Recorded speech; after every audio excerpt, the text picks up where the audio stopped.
In this video, I'm going to show you how you can troubleshoot your DStv stream app if it is not responding. So if your app keeps on crashing or keeps on stopping or it can't open totally, then let me show you how you can solve that problem. Now, all you need to do is to go to settings and then tap on the settings to open. Now from here, look for the option called apps.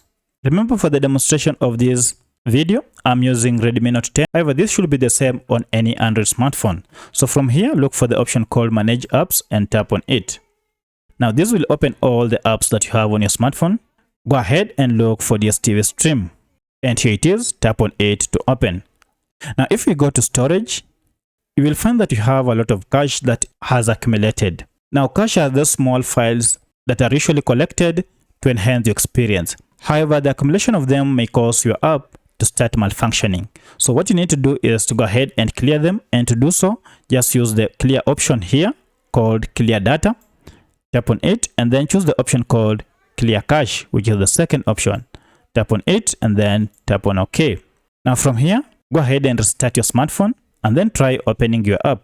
At this point, it should work fine. However, if you're still experiencing any problem, go ahead and look for Play Store and then look for DStv Stream app. And here it is. Now go ahead and look for any update if it is available. As you can see, I don't have any update. But for your case, if you have any update, go ahead and update it. Once updated, now you can go ahead and open it. To this point, your app now should work fine and you should be able to access your services. Should this not solve your problem, now you may want to go and take the last step, which is to uninstall your app.